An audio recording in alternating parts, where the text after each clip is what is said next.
নমস্কাৰ মই আজি এটি বিশেষ কাৰণতহে আচলতে এই ভিডিঅ'টো প্ৰস্তুত কৰিলোঁ মই আচলতে 2-3 দিনৰ পৰা এটা খবৰ পাই আছিলোঁ যে অষ্টম অসম ৰাজ্যিক চলচ্চিত্ৰ বঁটাৰ বাবে মোৰ এটি গীতৰ বাবে নাহিদ আফ্ৰিনক বেষ্ট প্লেবেক ছিংগাৰ এৱাৰ্ডটি দিয়া হৈছে শুনি খুব ভাল লাগিছিল কিন্তু যেতিয়া মই পিডিএফখন চালো মানে আমাৰ অসম চৰকাৰৰ পৰা যিখন ৰিলিজ হৈছিলে তাত কিন্তু লিখা আছে নীলাতে লুকা ভাকু গীতটি আৰু সেই গীতটি পপুলাৰ হৈছিলে সেই গীতটি নাহিদ আফ্ৰিনক গোৱা নাছিলো মই আৰু এই সিনেমাখন ৰিলিজ হৈছিল 2018 বৰ্ষত গীত কেটি ৰিলিজ জানুৱাৰী মাহতে হৈছিল 2018 বৰ্ষতে আৰু এই গীতটি সকলে আদৰি ৰৈছিলে আৰু গীতটিত লিৰিক্স আছিল আমাৰ ৰাজদীপৰ গাইছিলে জুবিন গাৰ্গ ৰূপজ্যোতি দেৱীয়ে আৰু সিনেমাখনৰ পৰিচালনা কৰিছিল মুন্না আহমেদে আৰু আমাৰ এক্টৰ যতীন বৰা আছিল অমৃতা গগৈ আছিল আইমি বৰুৱা আছিল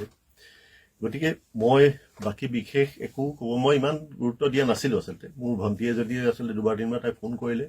কৈছে আপুনি একো নকয় কিয় মই বোলো আচলতে ক'ব লাগিব মই নকলোহেঁতেন যেতিয়া নাহিদৰ এটা পোষ্ট দেখিলো নাহিদে এৱাৰ্ডটো লৈ থকা সময়ত পিছফালে জাষ্ট ডিসপ্লেখনত তেওঁ গোৱা গীতটি ডিসপ্লে হোৱা নাছিলে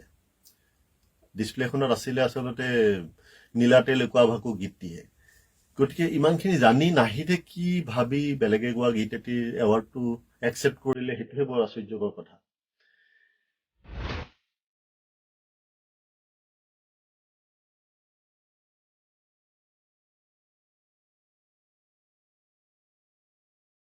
মই ইমান ডাঙৰ এটা এৱাৰ্ড অসম চৰকাৰৰ দ্বাৰা মানে দিয়া গৈছে তেনেকুৱা এটা এৱাৰ্ডত মোৰ এখন চিনেমা সিলেক্ট হোৱাটো মোৰ কাৰণে বহুত অতি গৌৰৱৰ কথা কিন্তু সঁচা গীত এটি সঁচা যিজন শিল্পী তেওঁ পোৱাটো মই বিচাৰো আৰু এইটো দুখ আচলতে অসম চৰকাৰৰ একদম নহয় ইয়াত এখন কমিটি বনাই দিয়া হয় মানে মূলতে আমাৰ সিলেকশ্যনৰ কাৰণে যিখন জুৰি গঠন কৰি দিয়ে তেওঁলোকৰহে দায়িত্ব আছিলে এইটো আচলতে প্ৰত্যেকটো ফাইনেল লিষ্ট এখনো তেওঁলোকে যেতিয়া হস্তাক্ষৰ কৰে তেওঁলোকে এবাৰ চাব লাগিছিল আচলতে নামটো ঠিকে গৈছে নে নাই নাহিদে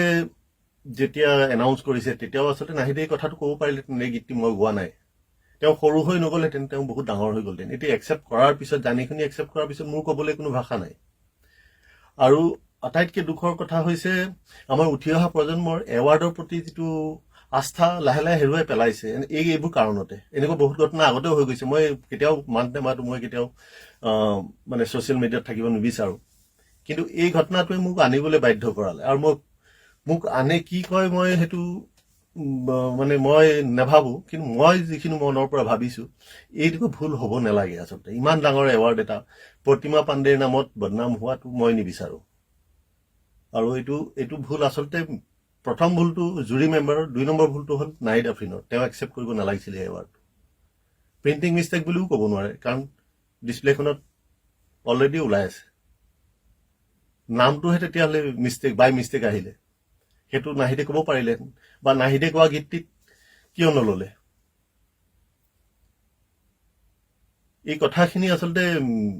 প্ৰত্যেকজন মিউজিক ডাইৰেক্টৰ মই তেওঁৰ পোষ্টটো চালো ফেচবুকত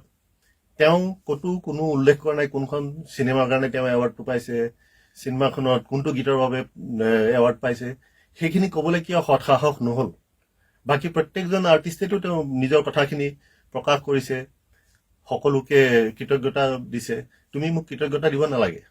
মই তোমাক গান গোৱাৰ কাৰণে মই বিশেষভাৱে কোনো কৃতজ্ঞতা নলওঁ তুমি ধুনীয়া গোৱা ভাল গোৱা আগলৈও গাই থাকিবা কিন্তু সঁচা